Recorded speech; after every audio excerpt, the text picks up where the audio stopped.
Olá a todos, meu nome é João Gabriel Ferreira e eu sou professor de língua portuguesa.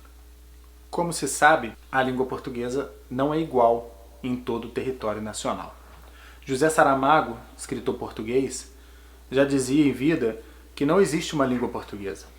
Existem línguas em português. E o que ele quis dizer com essa frase? O idioma é um fato social, é um dos pilares de uma nação. Uma nação só é nação quando tem um idioma oficial. E é o caso do Brasil. A língua portuguesa é o nosso idioma oficial. E ele não é igual em todo o território nacional.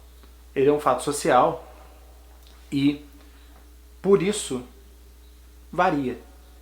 O falante tem autonomia no uso da língua portuguesa. Então, ele promove modificações na língua por conta de vários fatores.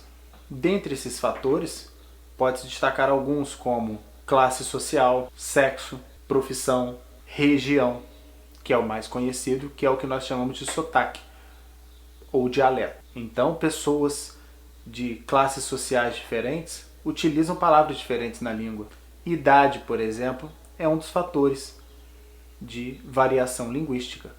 Um idoso conhece palavras de uma época que uma criança ainda não conhece. Então, variações linguísticas, grosso modo, é isso. No YouTube tem diversos vídeos sobre isso. Eu não vou me ater a essas particularidades neste vídeo. Em outro vídeo, eu já falei sobre como lidar com essas variações no ambiente escolar, que nós não podemos despersonalizar o aluno em nome da norma culta da língua. Você desumaniza a língua. Retirar as variações linguísticas da boca do falante em nome da norma culta é você tirar o que torna a língua humana. Eu disse no outro vídeo que dizer para o aluno que ele fala errado e que ele agora, a partir de hoje, precisa escrever e falar conforme a gramática é abandonar suas raízes.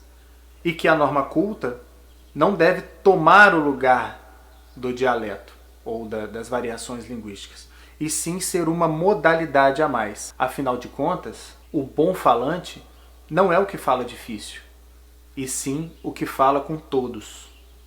Com todas as classes sociais, com todas as profissões, com autoridades, com gente mais simples. O bom falante do português não é o que fala difícil, é o que fala com mais gente diferente.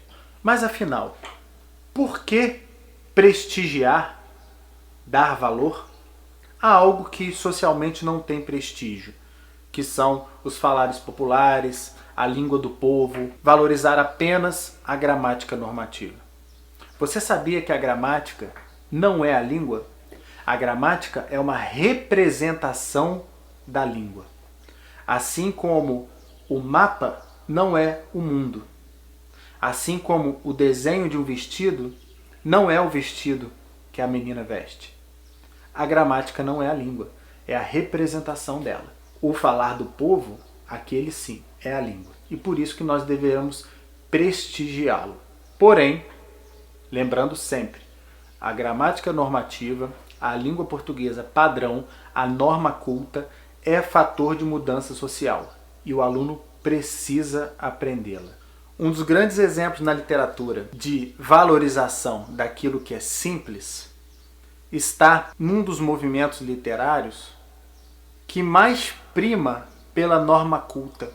Olha que interessante. O parnasianismo, movimento literário do final do século XIX, que sempre primou pela beleza, pelo escrever difícil, pelas formas de poema mais difíceis de que se tinha notícia na época, o soneto, por exemplo, que é dificílimo de escrever, até mesmo o parnasianismo, que prima pela dificuldade literária, pelo suor mais que a inspiração, embora eles haja poemas bastante inspiradores, até mesmo o parnasianismo prima pela linguagem popular no sentido de valorizá-la.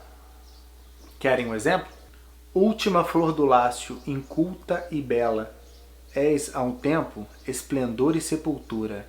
Ouro nativo que na ganga impura a bruta mina entre os cascalhos vela.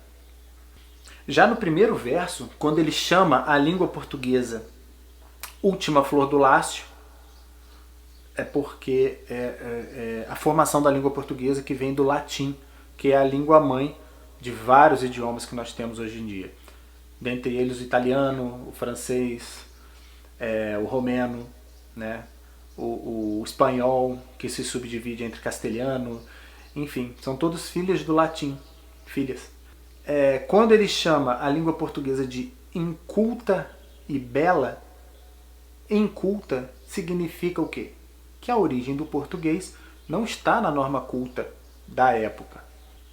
A língua portuguesa que veio para o Brasil, que chegou antes disso à Península Ibérica, onde hoje se situa Portugal, não veio através dos senadores romanos. Veio através do povo, através dos conquistadores, através dos soldados. Então era uma língua vulgar. Era o latim vulgar que veio a se tornar a língua portuguesa.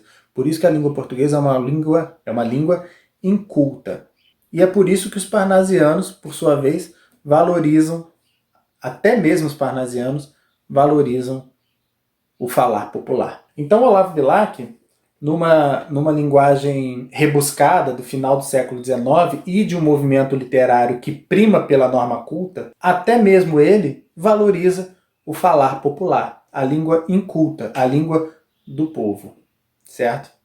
E é por isso que nós não podemos menosprezar nenhum dos dialetos e trazer a norma culta como uma modalidade a mais para que a criança ou o adulto que esteja aprendendo vença socialmente no Brasil.